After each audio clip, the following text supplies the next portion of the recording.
Let's see. Let's see if it makes it. Thought he was going to start singing about wanting the night. I want the night. That's cute. I like that. We're going to watch that. You're never going to forget that when you walk through that door. That's right. No, when I turn prayer wheels, I'm going to think of that.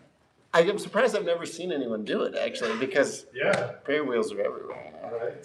It's a pretty old movie, though. So. Is it 90s or is it even 80s? I think it's 80s. Wow. Next time Eddie Murphy was like in next time you're in Kathmandu, you're going to see what I'm going to do it, totally. I'm going to do it next time I come in here. You're like, we just saw this brand new movie? Man, check this out. It just came out. He's turning the wheel the wrong way. I like that very much. It makes me happy. I didn't know there was like an orientation. I guess it's all, is it? It's clockwise. Clockwise if you're looking down. Okay. Yeah. Interesting. Oh, yeah, you go around stupas that way too. Same. Oh, you do? Okay. Yeah. A right shoulder facing the holy object, whatever it happens to be. I think I remember you telling me that. Maybe I did. Welcome to those of you online, and welcome to you guys here. I'm so happy to have you here. I'm so happy to be here. Pretty happy. No, I'm not. Bon do the opposite. Yeah, they do. Bunpos do the opposite. Although, I've never seen bunpos going the wrong way around the stupa. I've seen if you practice bun, which is the traditional sort of historical religion of Tibet, then you're supposed to go around the stupa the wrong way. And when somebody asked a bunpo, like, why do you guys go around it that way? He's like, you guys go around it because you're following the Buddha. We go around it so we can meet the Buddha. I was like, ooh, that's pretty cool. I don't know. But you never see people going the other way around in big stupas. So maybe there just aren't any bunpos, or maybe it's peer pressure. The Buddhists convince them. Anyway, welcome. And welcome to you guys. Happy to see you. And welcome to you. Thanks for coming. You haven't been here before, have you? I come a lot for yoga, and I missed it, and I decided that I had time tonight to do this. Oh, nice. Well, welcome. I'm Joseph Wagner, so you're welcome. I'm Sintra, so. Thank you for being here. It might be different than practice that you've done before, but, take what's useful and leave the rest, like they say in that Grateful Dead song. I've done a lot of different types of things, so I'm fine with whatever it is. Cool. So this is all about your own nature. So at least it'll be familiar. Good one, Joe. Wow, we got 21 people online. What the heck? Wow. Go ahead, try to make some evil comments. Say, sweet, we got our monitor. We had to turn that down because of those offensive people last week. But hey, if you do have questions, though, then please write it in the chat, and we'll try to get to those. So here we are. It's Wednesday night again, miraculously. When you meditate, there are 3 phases. There's the right orientation. There's the main part, free from concepts. Oh, good. Someone has a question. Good. And then there's the dedication of merits. We're going to do all those tonight. The first one has 2 parts. And the first part is to give rise to great joy. We are lucky that we get to be together. We are lucky that we get to meditate. So allow that to percolate through your system. You could be doing lots of different things. Instead, we're doing this, which is pretty awesome. So allow that to enliven you for a second.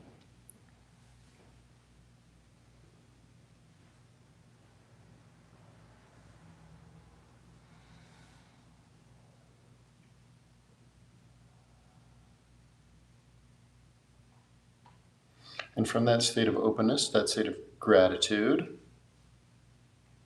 give rise to the thought, I'm not just going to meditate for myself. I am going to practice for the good of all beings.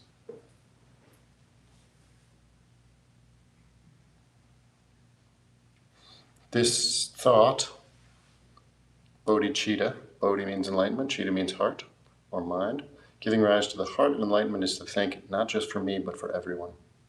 Give that thought another try. Just think, sentient beings are numberless. There's animals, there's insects, there's non-humans of all kinds, then there's also humans.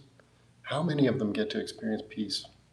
And very few probably right now, so I will experience peace for all of them.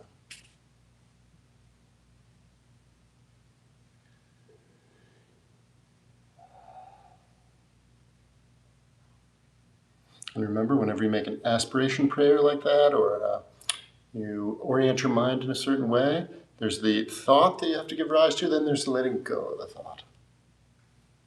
Let go into your nature. You know how to do that now.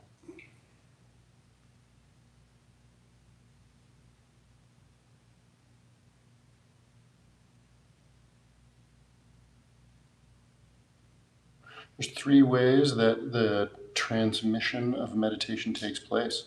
The oral transmission, words, the symbolic transmission through actions and the way you look and so forth, and then the mind-to-mind transmission of the victorious ones. And whether you're online or whether you're here in person, let's all tune into the same state of openness, the same state of not going out, not looking for something, just being completely settled right now.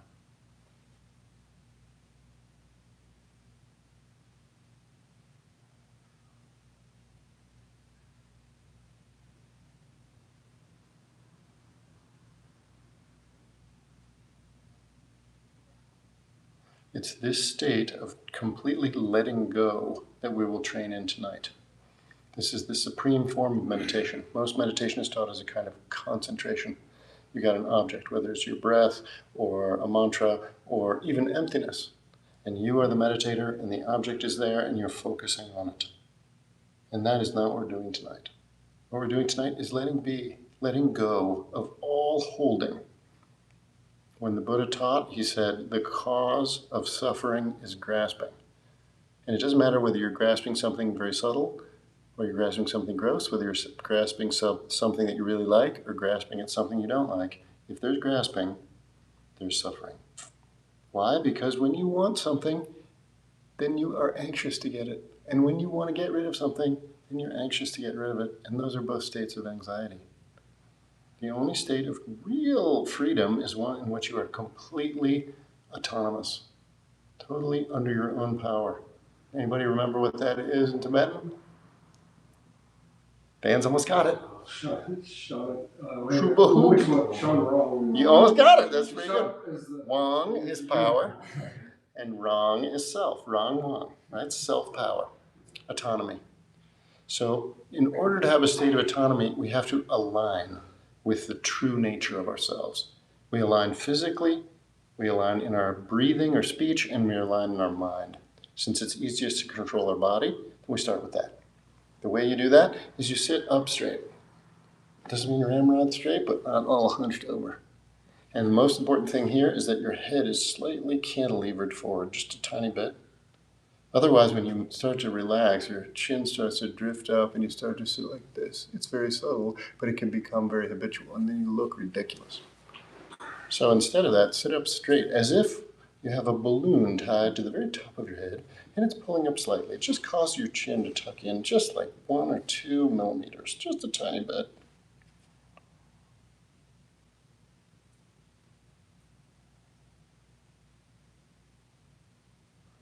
Everybody here looks like they know how to sit very nicely. Good. You want to be relaxed. You can put your hands on your knees, you can put your hands in your lap. Whichever is most comfortable. I like this posture. In Tibet they call it the posture of resting in ease. I like ease. Meditation's about ease.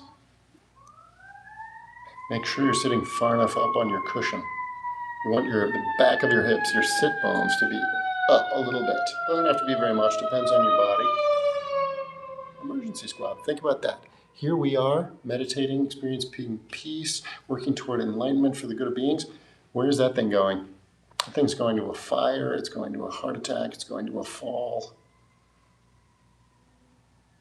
Think about that and just think, wow, I am going to meditate and experience peace even for the people who that fire engine is going to help.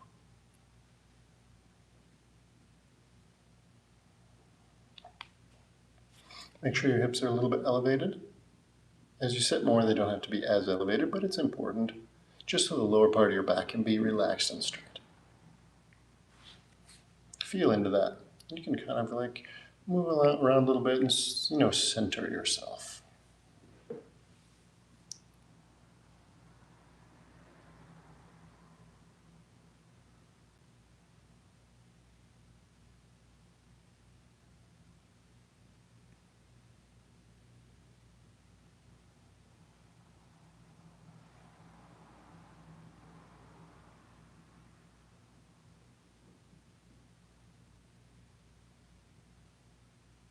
In this style of meditation, we have an outer body, which is a physical body like we have here, and we talk about the secret part of the body. Secret part of the body, the eyes.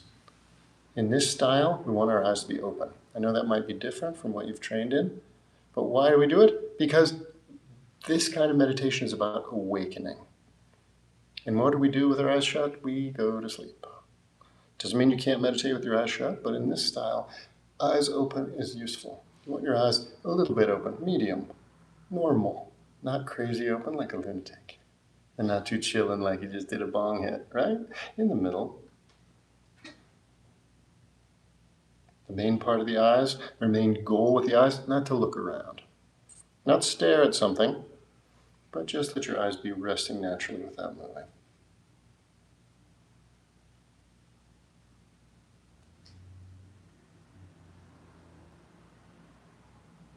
If you're having a lot of thoughts, you look a little bit down.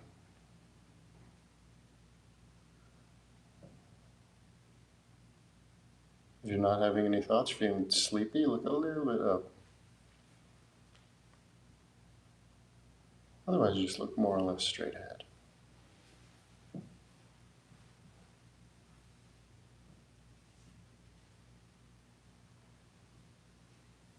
Because we've got so many people here, I'll give you a secret key point of the gaze I learned from my teacher, Tulku Urgyen Rinpoche. You look far into the distance. This is easier when you're outside, but we can do it. Wherever you are, look far into the distance. And then slowly bring your gaze closer and closer and closer until your eyes just start to cross. And then as soon as they start to cross, just totally relax. This makes your gaze all pervasive. We call it the 180-degree view.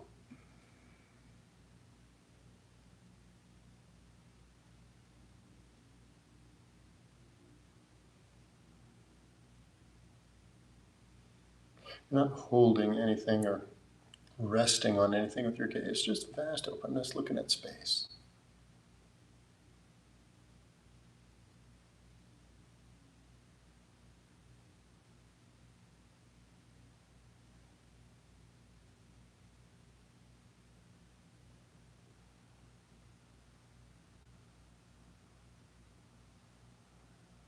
This is the body. Easiest to control, but kind of least important in meditation. The main goal is just set your body up so you don't have to mess with it. It can just be let go of.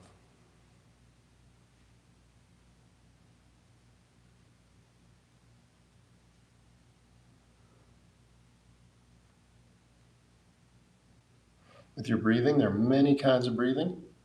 You can breathe softly, you can breathe deeply, you can breathe belly breathing, you can breathe reverse Taoist style breathing, so many. In this style of meditation, we just let our breath move naturally. Don't try to control it. Don't manage your breath. If you have to manage it, allow it to be more and more and more subtle, more and more and more calm.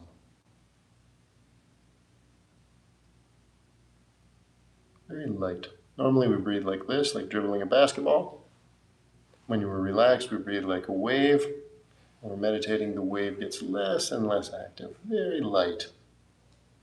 They say the breath is like the ocean when there are no waves.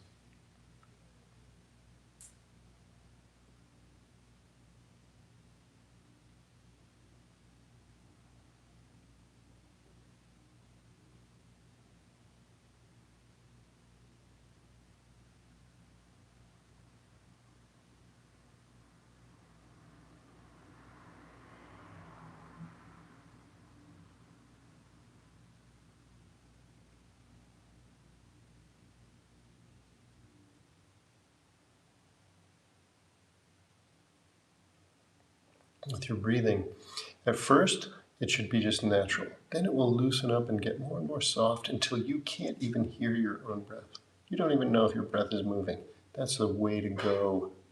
Just let it be, let it be, let it go, let it go. It's so easy.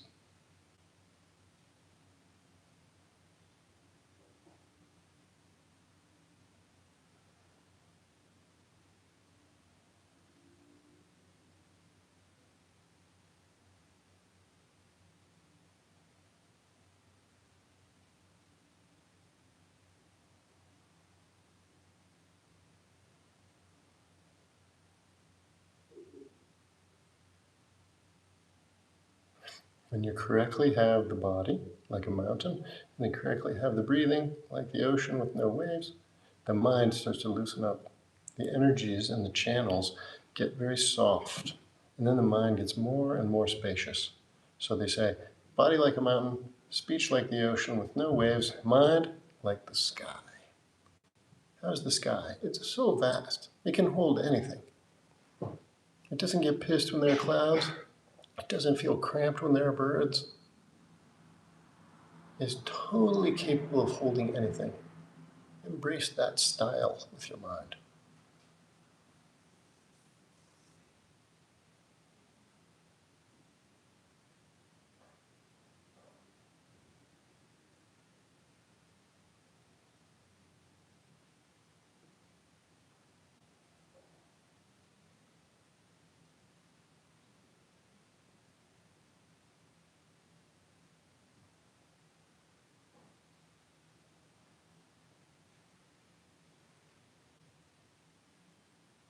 This is extremely unusual for us to do, so you just do it short periods. You let go.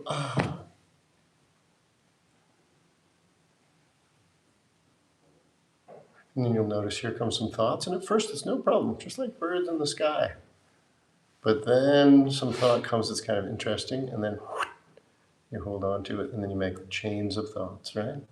If they're nice thoughts, they're like golden chains. If they're not so nice, they're like iron chains, but chains are chains. So you have to let go in order to cut that stream of thoughts, that chain of thoughts. And let go.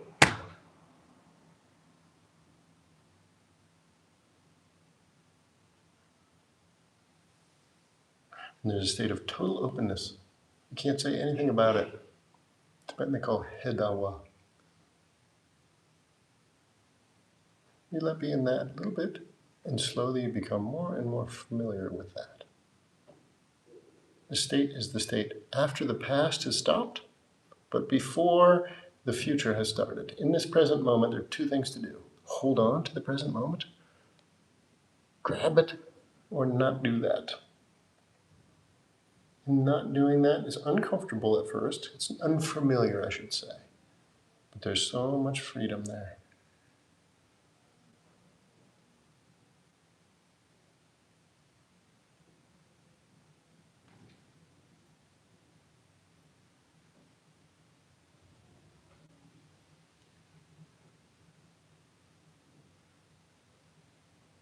In order to introduce ourselves to this, we can do a little simple breathing exercises.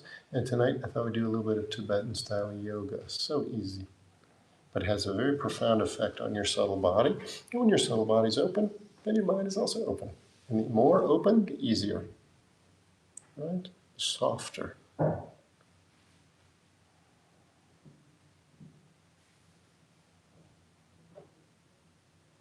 Tune into it right now.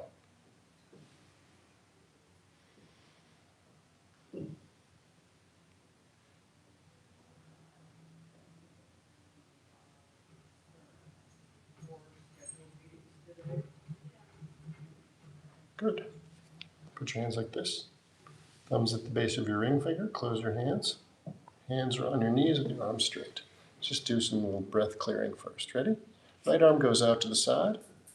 Bring it back in. Block off your right nostril. Breathe in. Hold your breath. Put your hand down. Left arm goes out. Block off the left nostril. Breathe out. Breathe in. Left hand goes down. Right arm goes back out. Block off the right out.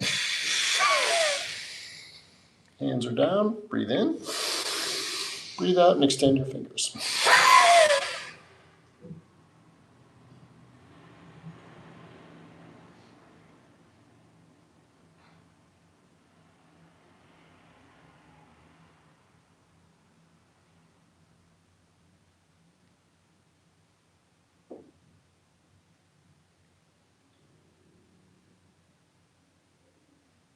I'll do this one more time or two more times maybe. The key point is when you breathe out, you extend your fingers and don't do anything. Do not move. Don't try to meditate. Don't try to hold something. Don't split part of yourself off and try to look back at yourself, see, am I doing it right? Just be like totally open. It takes tremendous courage. But you guys look pretty courageous, so we'll try it. Okay? In, out, in, out, in, out. And then when you breathe out, don't do anything. And you will notice that you, the meditator, also goes out and just vanishes in space. And there's a period of absolutely open. Can't say anything about it. It's called hedawa, thought freeness. Don't try to hold that. That's just an indication. Okay? Ready? Right arm.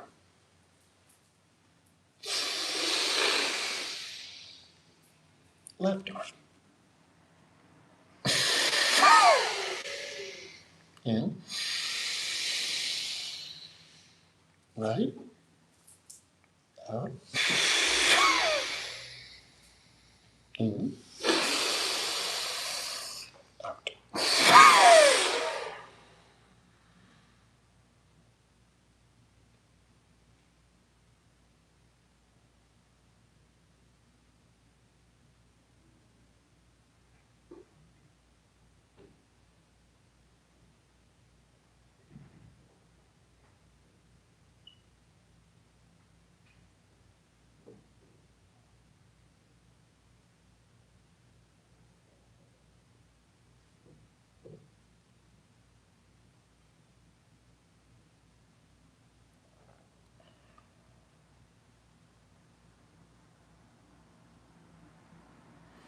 For those of you who are hardcore meditators, then you know about the fourth time.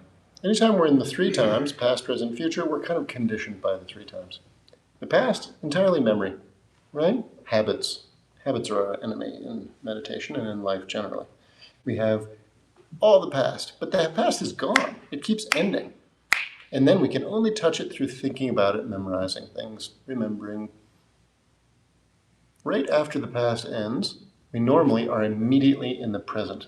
The only thing about the present is we exist in the present. We exist in relation to things. I exist in relation to Adam. I exist in relation to that cup. Then comes the future, which you never get to, right? That's just hopes, fears, this kind of stuff happening out there somewhere. If we catch the moment after the past ends, but before the present starts, present here is defined by I arise in relationship, right? Then we have total freedom, complete openness. There isn't anything there. There's not even I. I has not just yet arisen, because I only arise in relationship. Right? But before that happens, you can still see, you can still hear, but there's no grasping. Total openness. Real meditation is touching that and relaxing there. It's right before something happens. It's full of possibility, full of potential.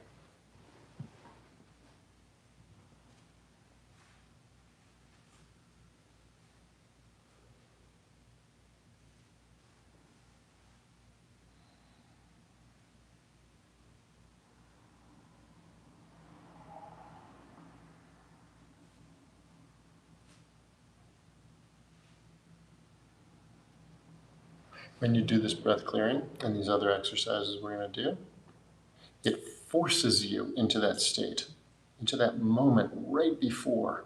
Your job is not to try to hold that, but to totally relax in it. They don't even call this meditation. In Tibetan, the word is Gom. Gom, G-O-M. It means to become familiar, to become accustomed to something. Right now we're accustomed to thinking. We're accustomed to thinking, we're accustomed to planning, we're accustomed to think about the past, which is only made out of coulda, woulda, and shoulda. Thinking about the future, which is only made out of hope and fear. And in the present, trying to get the most we can. Grabbing things we like and turning away things we don't like and holding everything else. Don't care about it, hold it away, not important. All three of these states are painful. They're full of suffering. This state right before you arise in the present, that's totally free. You can't even say anything about it.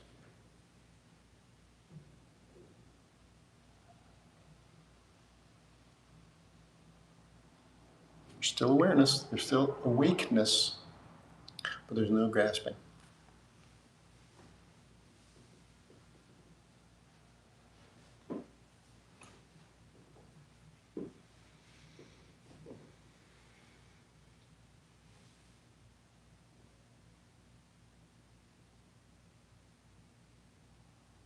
Now you're touching it. I can feel it.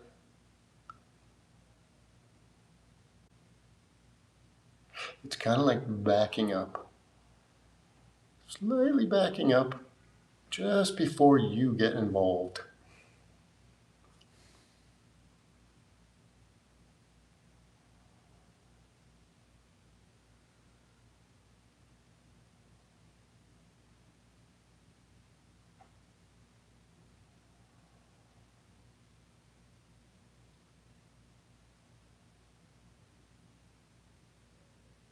You can tell someone really good meditator by when you ask them, how's the meditation? If they say it's kind of boring, then you know they're not doing it right.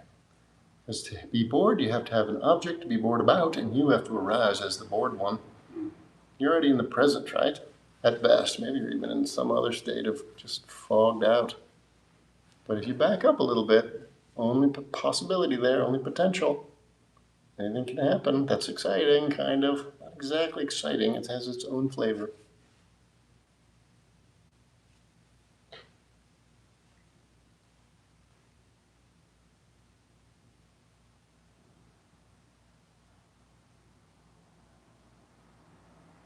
I tell you a small story. I like stories? I like stories. I spent a lot of time in Tibet. One time I went to Tibet, and we had hired a driver to drive us around in the middle of nowhere, Tibet, eastern Tibet, calm. And we had lunch with the driver, who did not own the car. He was like working for another guy who had the car, and a friend of mine had set this up. So we met the guy, and he and we had lunch at this restaurant. And I happen to remember that near that town where we were, there was supposedly this great master. I didn't know his name, but another lama in Kathmandu had told me, if you're ever in that town, you've got to see this guy. He's amazing. So it just popped in my head, and I was like, I heard there's this lama. I told a little bit about him, and they were like, oh, we know that guy. We know that guy. And I was like, do you think there's any chance we could see him? He said, I don't know. Usually he never sees people. But you guys are honkies, you're foreigners, and you're Buddhists. That's so rare. Maybe he'll see you. I know a monk at the monastery. Let me call him. Okay? So he calls this number, and someone answers, and they have a little conversation. And he's like, he doesn't know if the Lama will see you, but he says we should go there. So we drove out there. It was like 2 hours. But I knew something was up because we drove along this road where we were going. We changed our plans. We went down this other road. I had never been down this road. And as we drove, when you've been around these people, you can kind of feel it. So you just sort of feel like, oh, there's something happening. It's like way down, like 2.5 hours. We drove all the way to this monastery, middle of nowhere. I mean, literally the middle of nowhere. And we had taken a bus there, overnight bus. And we ran into one other foreigner in the town the day before. And on the other person's bus, they were like, how's your bus ride? I said, it was terrible, but not that bad. And they said, on my bus ride, somebody died. I was like, what did they do? And they're like, nothing. Like, someone died, and what they were supposed to do. So they just kept on going. Dealt with it after 24 hours. Whoa. So we had it pretty good compared to that. Anyway, we take this bus down there, meet the driver. Then we go to the monastery. As we get closer, I could tell something was up. We get to the monastery, and we meet some people, and it turned out that one of the guys was with me. He had studied Tibetan in India at this monastery, and a monk from the monastery we were suddenly at happened to be there. And he was like, don't we know each other? We're like, oh my gosh. It was kind of a cool thing, kind of like being at that party, and someone from our meditation group was there. So we had a little link, and he's like, the Lama's not seeing anyone tonight, but tomorrow he said he would see you in the morning. So we're going to put you up in this room. We stayed overnight. They took such good care of us. They never see foreigners there. It was very cool.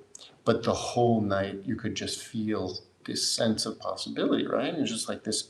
That's kind of like an energy. I don't know. So the next morning, some stuff happened, and it was our turn or whatever. And Rinpoche lived. They call these lamas Rinpoche. Means precious one. He lived at the very top of the monastery in this tiny little room that was like not as far as my hand to you, just 8 feet square or whatever. And he didn't even live there most of the time. He lived in a cave way above there, like another 2,000 or 3,000 feet up in the mountains. But he was visiting. And we just happened to luck out that he was there. And as we got prepared to go up the little ladder to go up there, I started to feel like almost panicked. I was like, I don't know, my hair stood up and I was like, and we went in. He was so nice to us. It was a good meeting. He gave a little teaching. He was like, so glad to see you. Do you know my friend? I was like, what? He was like, I've got a friend in Australia. He's my student. Do you know him? Is that why you're here? And I was like, no, we're from America. It was just kind of a funny thing. It was the only Western student he had. Very cute. He made us write our names down in his little book. It was amazing. I became his student. We saw him many more times. But that time was just incredible. There was this incredible potential. But nothing really happens. You keep feeling, oh my God, something's going to happen. Nothing happens. Anyway, to conclude the story of just how cool it was, we were leaving and the Lama had an attendant, and the attendant said, I have to tell you something.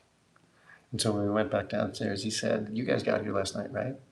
And I said, yeah. And he said, yesterday morning at about 4 o'clock in the morning when Rinpoche gets up, he called me into his room and he said, tonight there's some foreigners coming. Make sure that they see me. But we didn't even know we were going to be there. I hadn't even thought it. I thought it was quite amazing. He somehow knew, but we didn't know. Kind of cool. And your mind is spacious, apparently. All kinds of things. Even things that haven't been decided. You know, it wasn't like we were planning to go there. We didn't have a plan. Maybe we were operating inside of his plan. I don't know. He was quite amazing.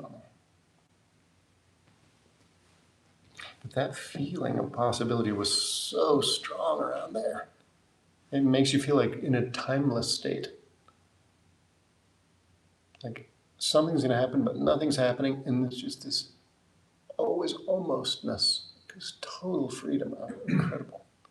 When we meditate, we should be looking for that. We should be open to that occurring. Not trying to make it, but not falling into our normal patterns that only occur in now. Before now. Just a little bit. At first takes a little energy. Back up just a little bit.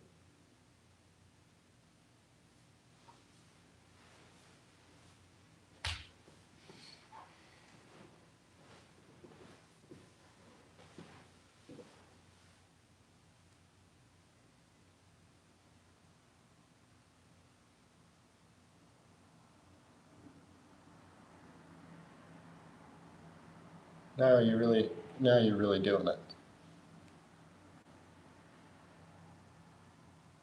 And in that state, don't try to hold it. Be very relaxed, very soft.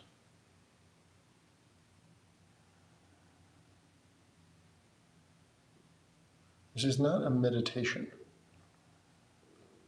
Meditation is focusing on one thing and excluding everything else. This is not that.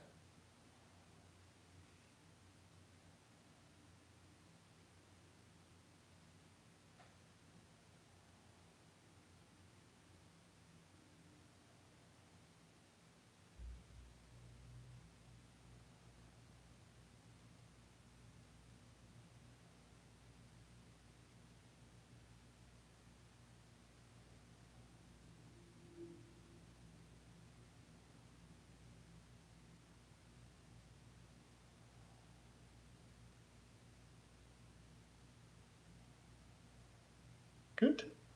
Good.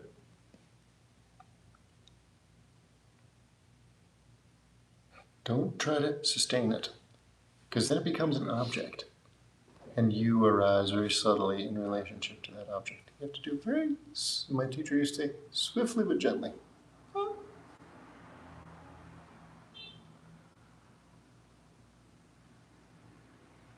And after some period, could be 3 seconds, could be 1 minute, you find you're back in your patterns. You're kind of analyzing, you're thinking about what happened, you're thinking about what's going to happen. As soon as you notice, again, oh yeah, like a flying fish, out of that.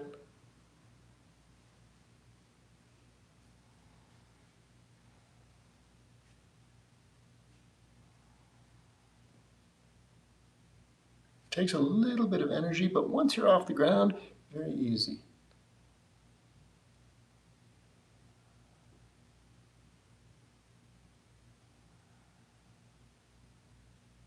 Good.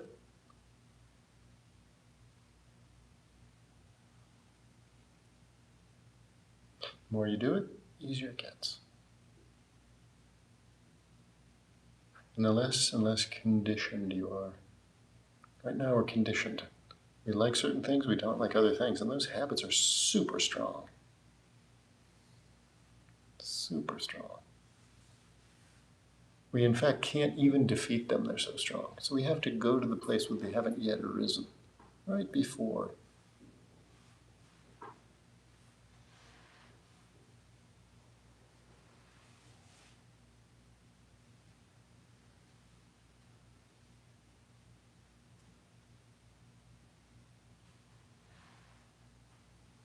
That's good. Good. People online are doing it. We're doing it. Amazing. Right in the middle of this openness, think, may all beings experience this freedom.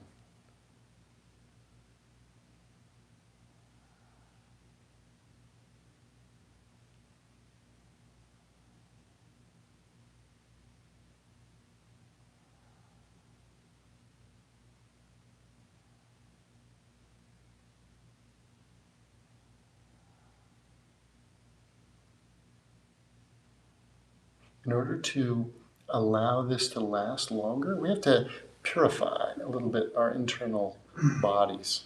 Because our habits, they ride on the energies that are moving through our system. They're called the karmic energies or karmic winds.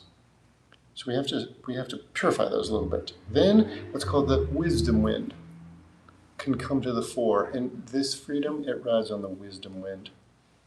Habitual patterns ride on the karmic winds. In order to do that, we do the breathing. We've already done that. And then there's a series of exercises called the magical wheel, the trill cord. When we turn the magical wheel, we get the magic. And what's the magic? The magic is present awareness. Or actually, it's like pre-present awareness. In order to do the exercises, you have to hold your breath in a certain way, but not very hard, so don't worry. You breathe out, your hands are like this in the Vajra fist on your knees. You breathe out, then you put your hands back in this fist and you breathe in. And then you swallow, or you energetically swallow. You bring your energy down to your belly. And at the same time, you pull up from below by lifting on your butt just a little bit. Just a little bit. And you're causing this to be like a vase, right? Like a pot. You're pushing down just a little bit and you're pulling up just a little bit. Sometimes they say your belly should expand. That's actually wrong. Keep your belly in. You're just bringing a little bit energy like this. The energy is like this. If you've done any Qigong, then do similar energy at the Qigong, right? You're just going to, and then breathe, bring it down and pull up a little bit. It calls the vase breath. If you do it really hard, it's called Bum Chen, the great vase. You do it just a little bit, called Bum Chung, light vase or easy vase. Here we're not going to breathe. So you breathe out, breathe in, swallow. Just hold your breath there. If you're not used to holding your breath, very gently, not hard. You're not pushing, no pushing here. And then during the time of holding the breath, we're going to do exercises. They're so simple, so don't worry. The first exercise, you're going to turn your head. You're going to be holding your breath like that. You're going to turn your head. It like goes forward and rolls over to the left in circles like this. Don't make circles too big. If your neck hurts, do them light. And then you go 5 times around one way, then you go 5 times around the other way. I usually do it with my eyes closed so I don't get dizzy. And then open your eyes and let your breath go out, extend your fingers, and don't do anything. This opens up these 2 chakras, one at the top of your head, one at your throat. These are energy centers where we hold so much.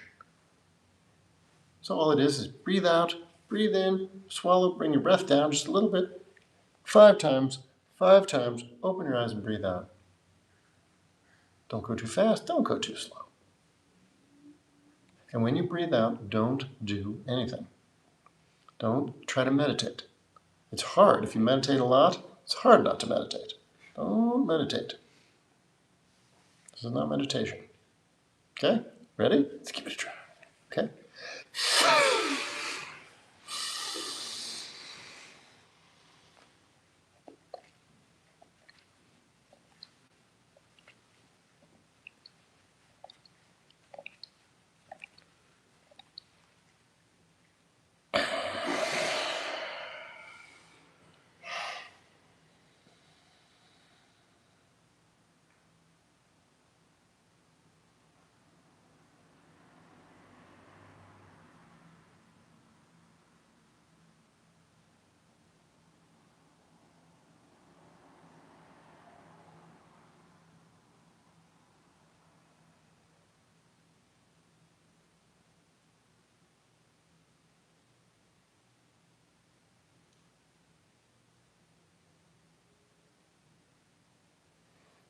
Good.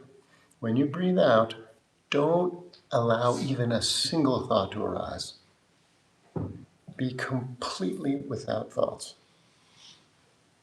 Let's try it one more time. Ready?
Good. Might feel unfamiliar, might feel familiar. Everybody experiences this state, but we don't know what it is, so it just becomes like a space out. Right? And then in the undercurrent of a space out, there are little thoughts. But this clears away all the thoughts, gross thoughts, like when you really notice you're thinking, and then also subtle thoughts. And there's a state of really nothing. It's just like taking off a backpack. We're always moving around with this heavy backpack of all of our ideas, and all of our habits, and all our plans, and all of our past, and all of our traumas, and all of our troubles. It's very heavy. When you breathe out and let go, you let go of that backpack. And you know who's in that backpack? You. You are made out of all those thoughts and all those plans. It's like becoming a child again. It's incredible.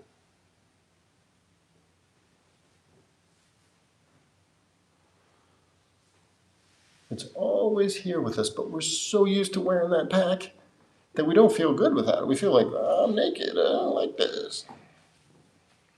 So we have to become familiar with it. We have to become accustomed to being naked.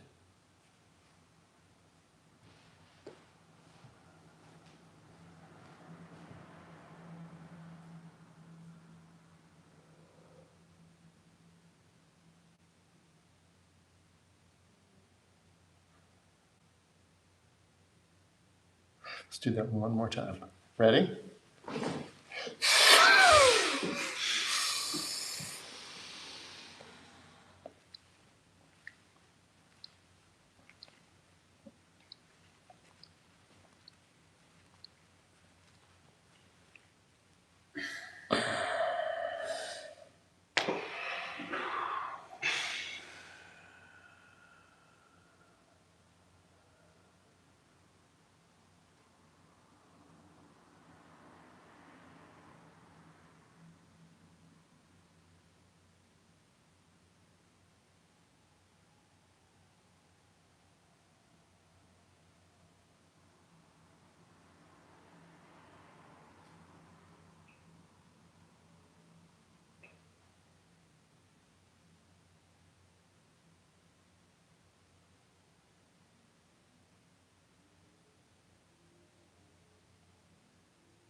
Don't try to make it last.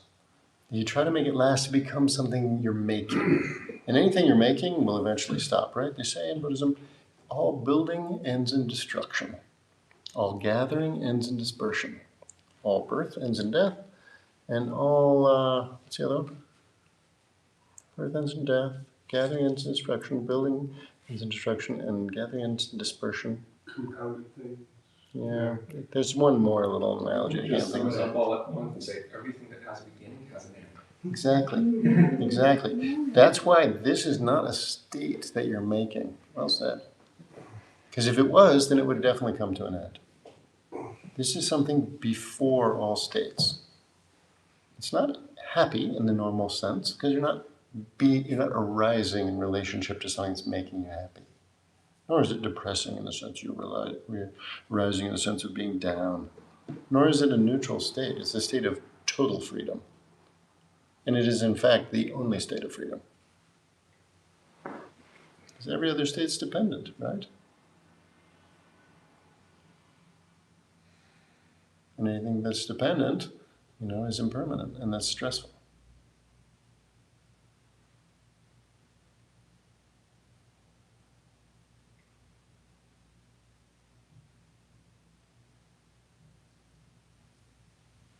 Good. Makes me happy to share this with you. Share this space, this freedom. May everybody experience this.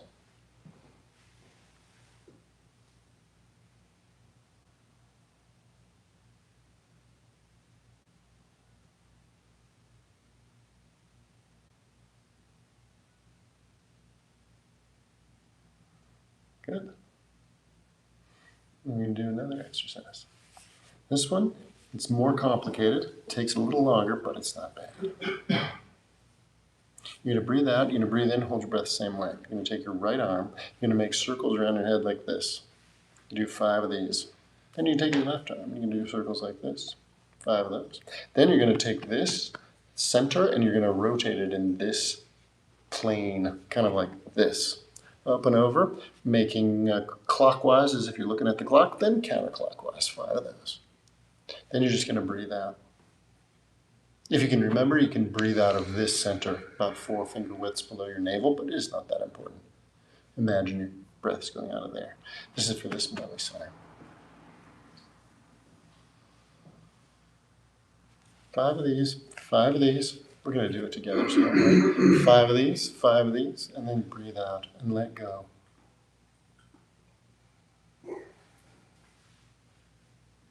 This is called Bokdun. Bokdun means to enhance. It enhances the state of clarity. It enhances the state of openness. Okay? Let's try it.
Good.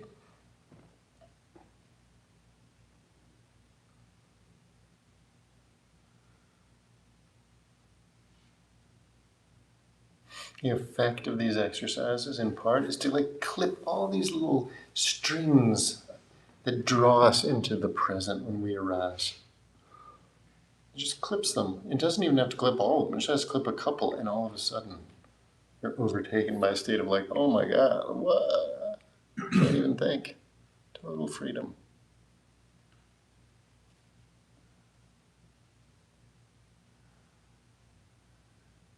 We have such strong habits that then you fall out of it, right? That's okay. When you fall out of it, if you're paying attention, if you have some mindfulness there, some awareness, paying attentionness, then you can do it again. You just, oh yeah. Just move one tiny step back. And again, you're free. Doesn't last very long, but it doesn't matter because it's so easy.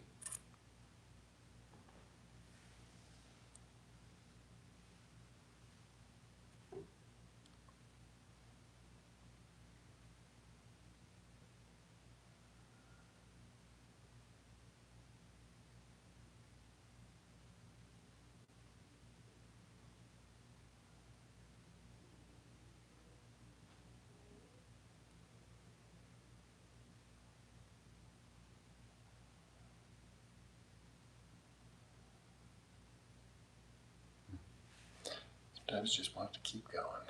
It's very nice. Let's do that one again. Ready?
Good. Dan's digging out.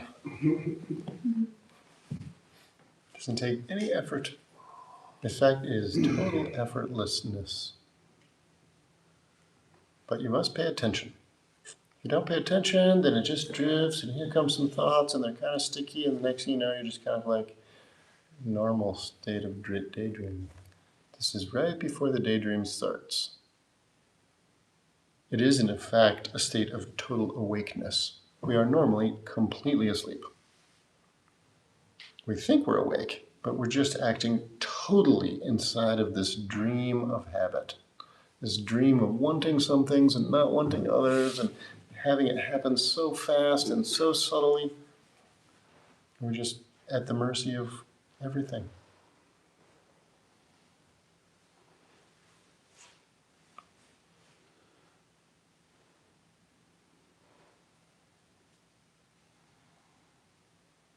It's similar to, I don't know if not for you guys, but when I was a kid, we had summer vacation.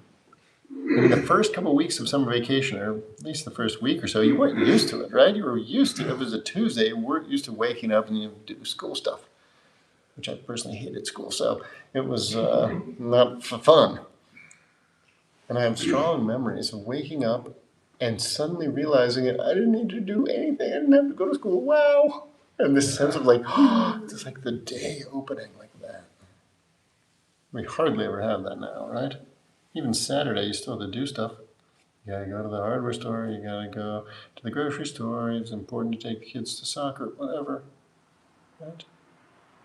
In fact, it's only our habits. We just live out there, just a little too far, just a little bit too much in our habits. One step back, one moment before. That same freedom. It's our personal possession. We just overlooked it.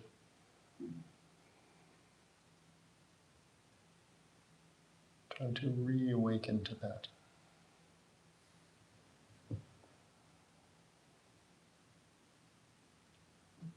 Once you know about it, you can enter it anytime. Any moment is an opportunity. In fact, it becomes like a T in the road. If you don't know about this, then you don't have any choice, right? There's no T junction. But once you know about it and you train a little bit so that you become familiar with it a little bit, then you get a choice. Every moment you get an opportunity. You can do what you always do. Go into your hopes and your fears and your plans and your wishes and your expectations, whatever baloney, or not. This way is totally unfamiliar. It's kind of an adventure.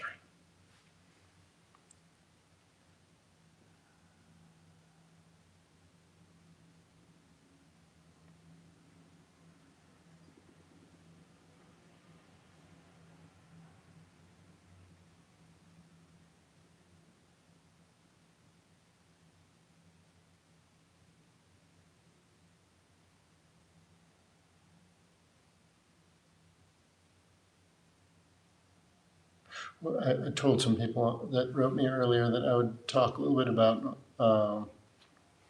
it came out in this really weird way, yeah. But given the importance of meditating with eyes open in Dzogchen, what's the theory behind dark retreat? Dark retreat is still seeing. It's just seeing with a more subtle faculty. Someone's asking online, like, since you meditate with your eyes open, you're still seeing things, then what's the point of doing dark retreat? Because in our tradition, we do retreat in complete darkness sometimes. That's to open up a subtle channel that's very hard to use when you see light, things in the light. And there's a channel that goes from your heart to your eyes, and that can be opened in the dark. And it's to see the nature of primordial wisdom directly. That's hard to do when you're seeing phenomena because we have such strong relationship with phenomena. In the dark, you don't see anything. On the one hand, that, and on the other hand, it's to remain in this freshness. It's to train in that because there's nothing to focus on. So there's nothing for the mind to land on except thoughts, and you become good at dealing with thoughts. That's the reason for dark retreat. And if you get a chance to do it, it's excellent to do. I've done tons of that, and it's awesome. It's hard, but you get a lot of bang for your buck. Somebody else wrote a question. Was that your question, or is there another one? If there's another one, now's the time, because I'm going to go into a slightly different topic. Okay. Someone in our Clear Light Sangha WhatsApp chat, which you're welcome to join, asked about spiders. Like, what do you do about spiders? I don't know. I like spiders, so it's not a big deal to me. But I'm not sure if that person hates spiders or was afraid of spiders or just isn't sure. First of all, do not kill insects. It's very bad. Do not kill. Killing is the worst thing you can do. So spiders are pretty smart. I've found very much that if you put a piece of paper down your spider and just say, get on the paper, you're going outside, they very frequently just do that. You know? You do it with your hand too, but they don't like hands so much. But they will usually do that. And then you say, you stay still. And they just stay still. I went when I lived in Taiwan like 30 years ago with cockroaches. They have these huge cockroaches in Taiwan. They can fly. Also, it's horrible. Terrifying, I thought. But they're also smart. And so you just say, like, listen, you got two choices. I'm going to kill you or you're going out. Get on the paper. And sometimes they just get on the paper and stay there until they're outside. So it works with spiders too. But we have an opportunity with any insect that we're putting out. Now, if you live in Asia and dengue fever's there, then sometimes you got to kill mosquitoes. What can you do? You know? But it's better not to kill. So, who wants to get killed? That sucks. But if you're, it's true, nobody likes getting killed. Like, terrifying, right? Everybody loves their life.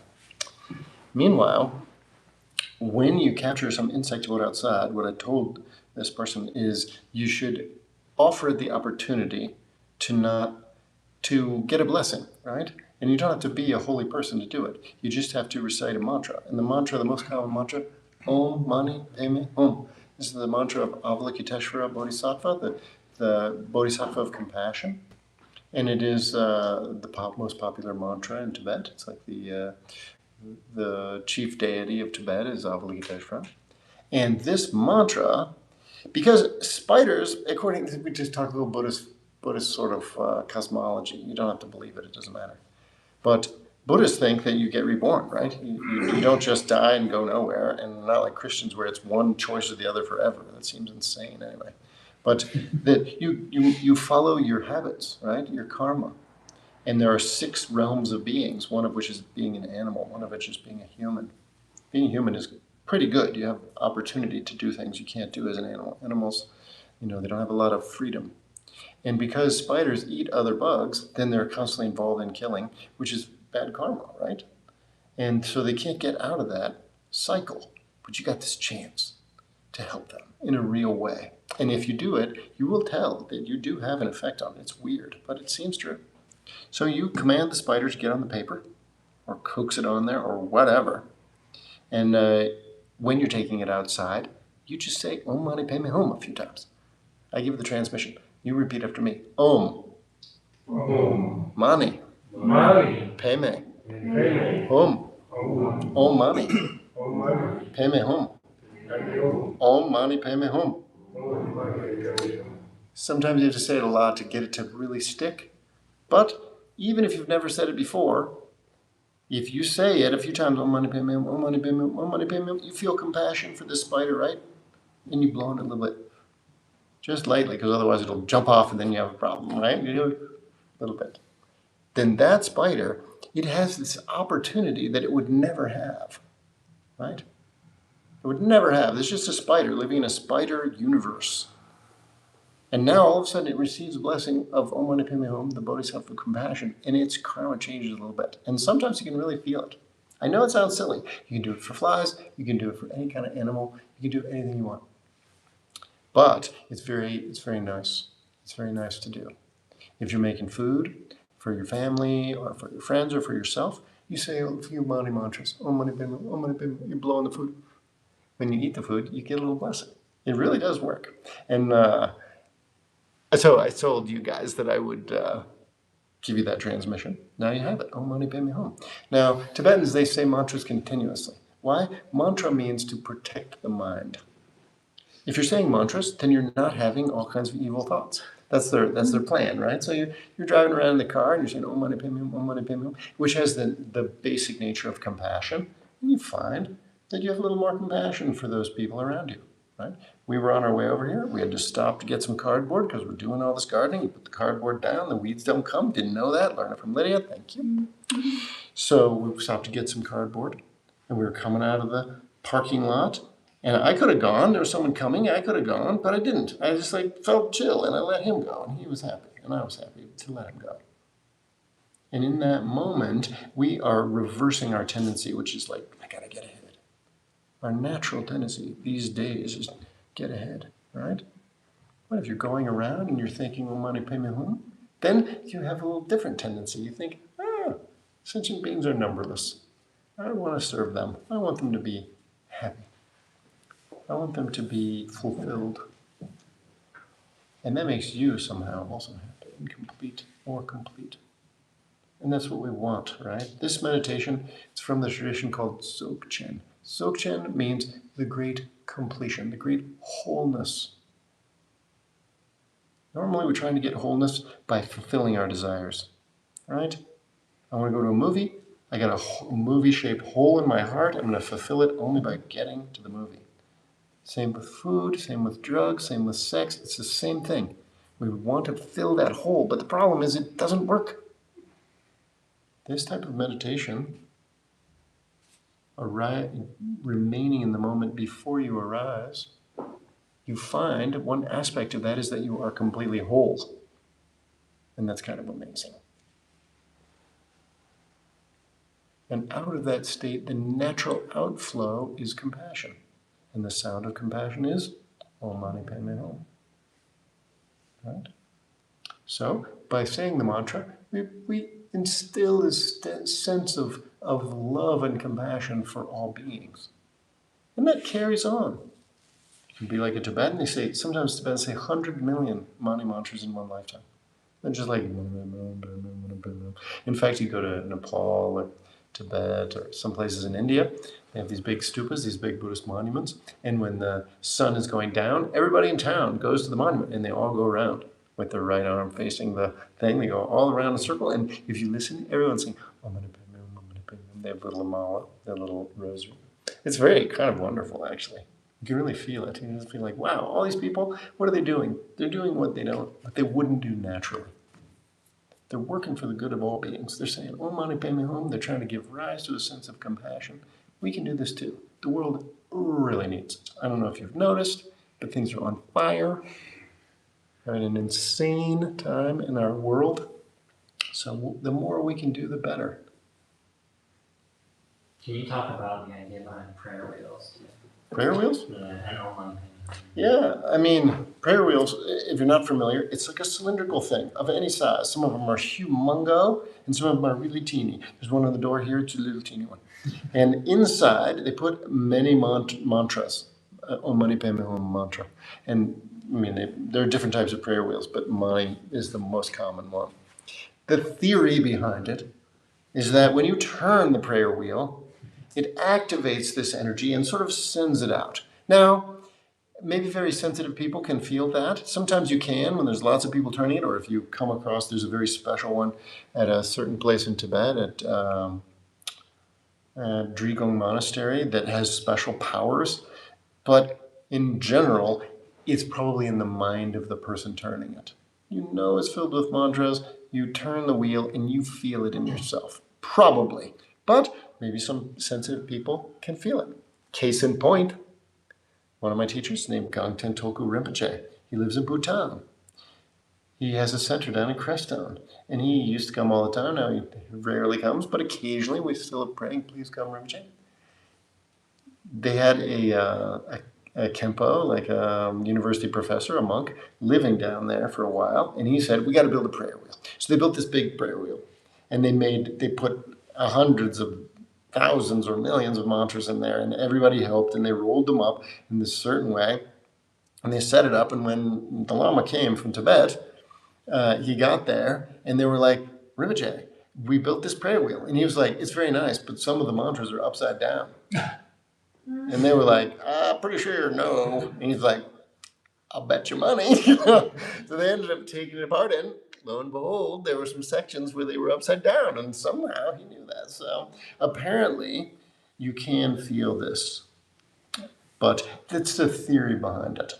Now, I don't know. In Tibet, they've got all kinds of ones. In Bhutan, they've got all kinds of ones. They got ones turned by water. They redirect the water of a stream so it turns them. Or, there's ones on stupas and out in the pampa, people are turning them all the time. And people have them in their house. Now you have them even in your car, little solar ones. One of our friends in Michigan has it. It never turns because it never has sunlight. Just kidding. Sorry. Actually, I just heard there was a study done about Michigan that it's an excellent place to move if you only have 1 year to live. Because every day seems like an eternity. Just kidding. Sorry, I just ripping on Michigan. But I'm from Ohio, which is like 10 times worse than Michigan. So just kidding. You can use that for any place. Kansas. It's a pretty good one. Every day seems like an eternity. Anyway, Michigan's actually gorgeous. I just had to say that because last time we were there was pretty. Yeah, there's somebody here from Ohio. Awesome. Actually, I like Ohio. I mean, I like America for the most part. Please say Om Mani Padme Hum. It's very good. You can use it to bless food. You can use it to bless places. You can use it to bless the little insects you're putting outside.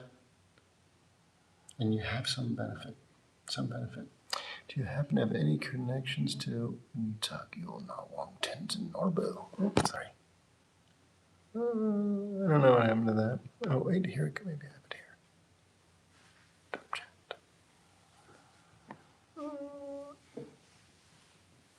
No, I don't know him. Dzogchen Tenzin Norbu. No, I'm sorry. But do a search online and contact his people. They will send you that sadhana, I'm sure.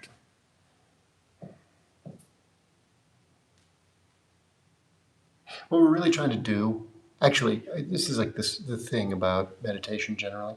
You are going against the grain. You are swimming upstream. You are like a rock. Normally when you have a rock in the mountains, you send the rock down the hill. It doesn't take any effort. That's our lives. We're constantly burning up our merit and accumulating negative karma through everything we do. When you start to meditate and start to live a spiritual life, you're turning away from that. It's a little hard. Right? Our natural instinct, you see a fly in the house, you murder that fly immediately. Right? This is actually very negative. It's not good for the fly and it's not good for you. We're not even aware of it. Right? We just live in a kind of a fog.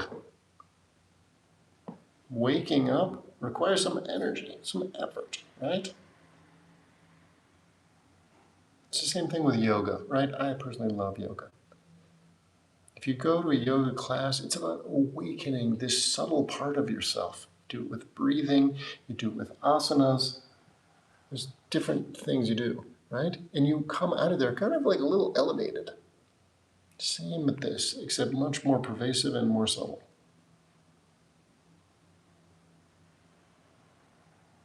Please take it seriously. The more you practice, the easier it gets. The easier it gets, the more benefit you get. And there is no going back. But it does take some energy, some effort. You gotta do it every day. You only have to do it for 1 minute, but you gotta do it every day. Oh, speaking of which, we're about to finish. So I'll send this around. It's not in the chat, but you're going to have to do your best. These are the dedication prayers. Here we use just a traditional dedication prayer from Matisha, but you can say anything. Here's the thing. When you start the meditation, you think to yourself, I'm going to do this for the good of everybody. When you meditate, you don't hold anything in mind. You experience a state beyond fixation, a state of total openness. That has tremendous blessing and power. If you just get up after you finish sitting, it's gone by the time you reach the door of your room. So what we do is we put that energy in the karmic piggy bank by dedicating it to the good of all beings. Here we say like a popular, look, thank you for putting it in there. You guys can all use that one in the chat. It's the same prayer. But you don't have to use that one. The main thing is your intention. When you finish practicing, you put your hands like this and you think, may all beings benefit from this. May whatever goodness has been created here, may everyone share in it. Normally we want to keep the goodness for ourselves or maybe give it to someone we love. We certainly don't want everyone to have it, right? That's like an enemy of how we think. This is exactly why we stay how we are. Kind of sucky, kind of crappy, right? You got to reverse that. All meditation, all spiritual path is about going against our normal tendencies. After you do it for a while, you have a new normal, which feels very good. But in the beginning, you have to try. Even if you just practice 1 minute, it has real power. Everyone here can attest to it. Probably people online can too. Please practice. It's rare to receive the instructions. It's rare to have the opportunity. It's rare to even be interested in this. And the world needs it. They need your practice. So please practice. Say a little money. Do a little practice. You'll feel good. I'll feel good. What could be better? Okay?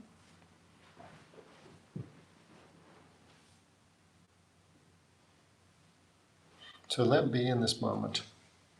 Just before something happens. Experience that freedom, that openness.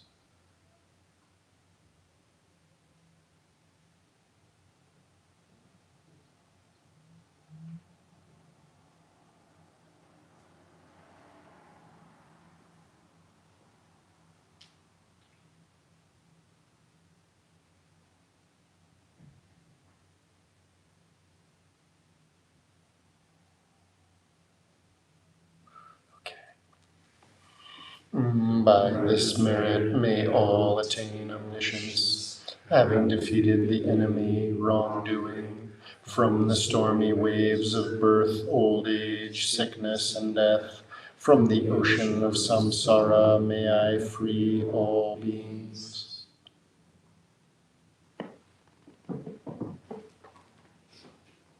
Good. Thank you for coming. We're a self-supporting group. So if you can donate, it's very useful because I want to support this yoga studio. They let us use this for free. That's not very fair. If we go out to dinner, someone serves you food, you never leave without tipping, right? So the money's not for me, it's for this group to continue. If you want to make a donation, good God, hey, look at that. We've got a Venmo code, which I can hold right here for you. We've also got PayPal.